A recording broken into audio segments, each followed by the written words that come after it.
Pilate said to the people, "Here is your king."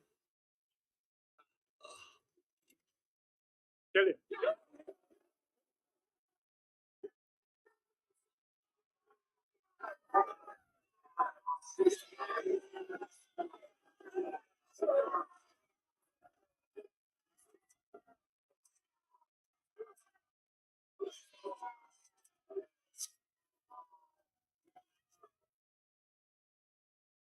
Do you want me to crucify your king? The only king we have is the emperor. Then Pilate handed Jesus over to them to be crucified.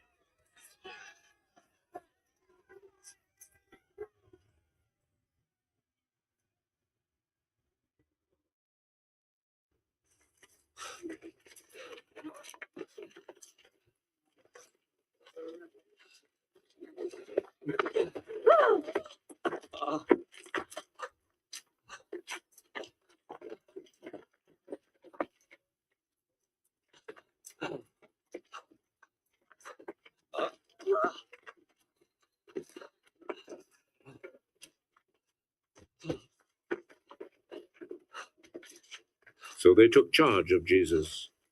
He went out carrying his cross and came to the place of the skull, as it is called. In Hebrew, it is called Golgotha.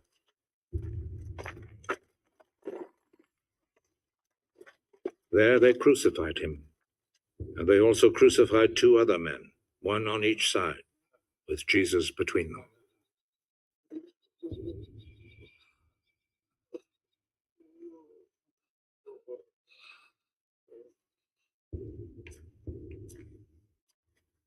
Pilate wrote a notice and had it put on the cross.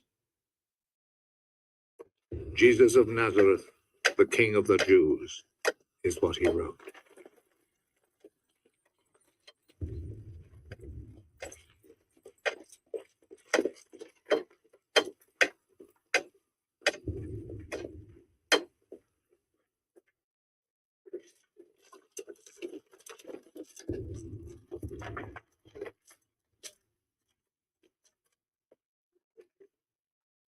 Many people read it because the place where Jesus was crucified was not far from the city. The notice was written in Hebrew, Latin, and Greek. The chief priest said to Pilate, "Do not write the King of the Jews, but rather..." This man said, "I am the king of the Jews." What I have written stays written.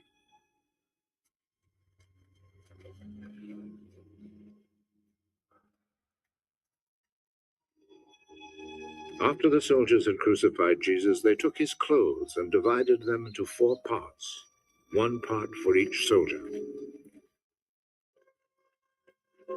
They also took the robe, which was made of 1 piece of woven cloth without any seams in it. The soldiers said to one another, "Let's not tear it. Let's throw dice to see who will get it." This happened in order to make the scripture come true. They divided my clothes among themselves and gambled for my robe. And this is what the soldiers did.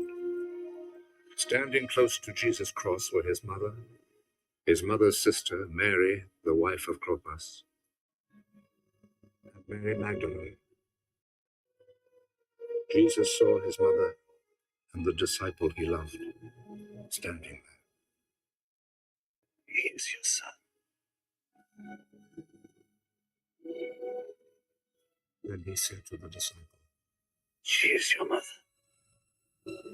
From that time, the disciple took her to live in his home. Jesus knew that by now everything had been completed. And in order to make the scripture come true, he said,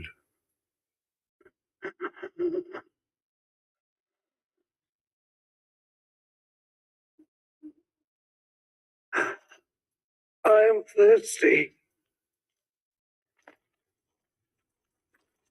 A bowl was there, full of cheap wine. So a sponge was soaked in the wine, put on a stalk of hyssop, and lifted up to his lips.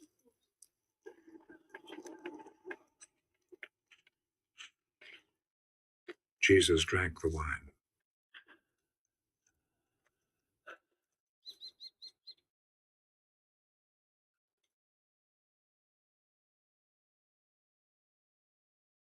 It is finished. Then he bowed his head and gave up his spirit.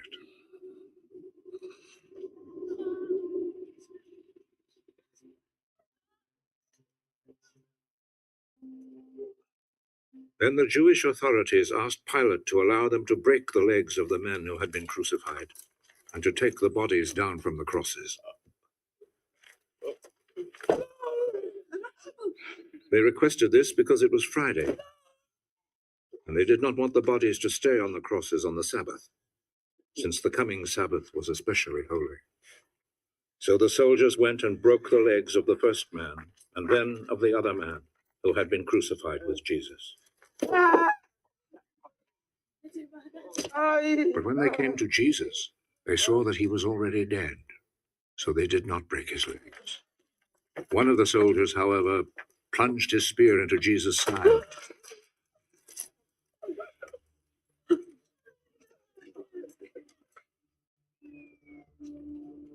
And at once, blood and water poured out.